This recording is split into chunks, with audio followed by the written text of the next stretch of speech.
All right, here we go. Good morning, everybody. Um, I'm going to show you guys how to think about 5.11. This is on Everyday Math, grade 5. I'm going to switch my screen over so you can see my paper. And there's two big parts to this lesson, everybody. The first one is that we have to be able to demo equivalent fractions rule using a drawing, and the second one is that we need to be able to understand why our equivalent fraction rule actually works, because we just don't settle with having people tell us what to do. So we want to understand how it all works. We're going to again demo it and then be able to explain it. So I'm looking at journal page 184 as I wrote down here for you guys. And I noticed at the top of the page, there are questions that look like this, for example. The first one has 5 times a half. And then you have to compare it to the number 5, right? And this is just to start to develop, again, your logic and your number sense that we have been working on the whole year. So when you have a portion of the problem on the one side, such as this, remember you are allowed to read multiplying problems as a turnaround fact. So, and again, the word of can be swapped in for multiplying. So we can read this as 5 of these halves, which is hard to think about how that would compare to the number 5. But it's a little easier if we do a turnaround fact and we read it in the opposite direction. Half of 5 should definitely be less than the number 5. And so at the top of the page, I noticed that these kinds of questions are there, and that I wanted to give you a little guidance on how you can work through these problems. Okay. Anyway, on to our actual main lesson, which again is understanding the equivalent fractions rule. So here's the deal. We've done this multiple times. How I want you to go through modeling, and I would like you guys to actually model the number 3 on page 184 on a piece of paper yourselves as practice for this, would be like this, for example. So say we were starting with the number 2/3, right? That is our starting point.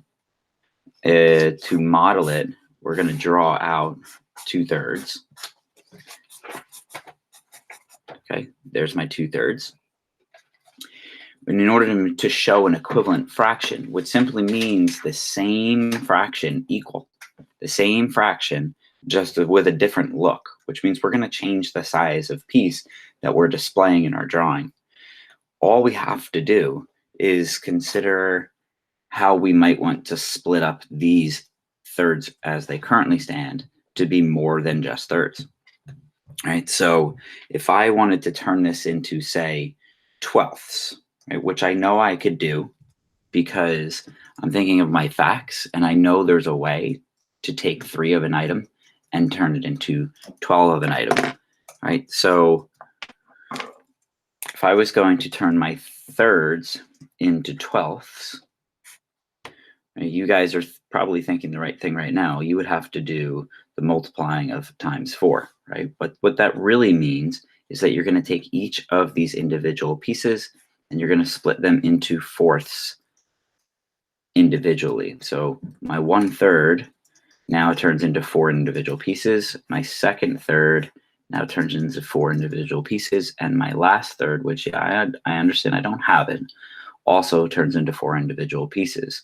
So now I have 3 groups of 4 individual pieces. And when you have 3 groups that each are turning into 4 individual pieces, that ends up with 12 overall pieces. And so that's our denominator. And a numerator kind of happened automatically as we did our drawing, because our numerator is just the amount of this whole thing that we had.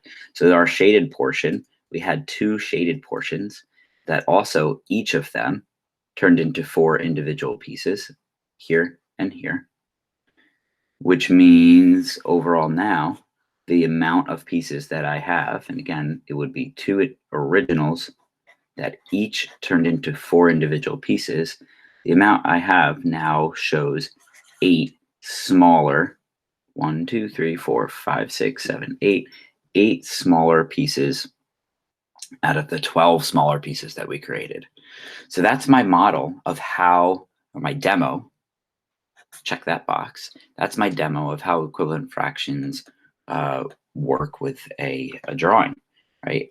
The explaining why, we kind of did a pretty good job at that, but I'll come down here and just show you again how the math can be explained, right? So if we were just making equivalent fractions using an algorithm, starting with 2/3, what did we do in our drawing? Well, we split each of these 3 individual thirds into 4 pieces themselves,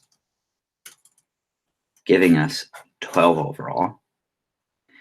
And we split the 2 pieces that I originally had, which was here and here, also into 4 individual little pieces, which gave me 8.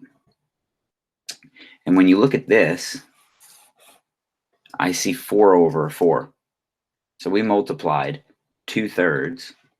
I'll write it again underneath in a different color.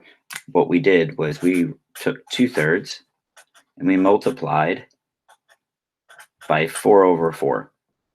4 over 4, you guys would tell me this is just a whole. Well, yep, that makes sense because this is equivalent fractions. So the only way to take a number and multiply it by something and end up with the same number, like 4 times what would give you 4, is to multiply by 1. So I'm basically taking 2/3 and I'm multiplying it by the same thing as 1, right? 4 out of 4 is just a whole. And I'm ending up with 2/3. 8/12 is the same thing as 2/3, as we showed in our drawing. All right, so 4 over 4 has to, I asked a question before we had left school, which was, why can't you change the numbers up for your numerator and denominator? And most people said because you get the wrong answer. And yes, we would get the wrong answer if we didn't do the rule right. But really, if we did it incorrectly, which I'll show you here, 2/3 times, let's just say we did change the top and the bottom of what we're multiplying. So instead of 4 out of 4, let's just say we did 3 out of 4. That would not give us an equivalent fraction because what we're multiplying by is not 1. So it can't work, right? This is the same thing as 1. So 2/3 times 1 is still 2/3. It just has a bit of a different look. And that's our explanation why. Okay, I hope this helps you guys with 5.11. Everybody have a great day.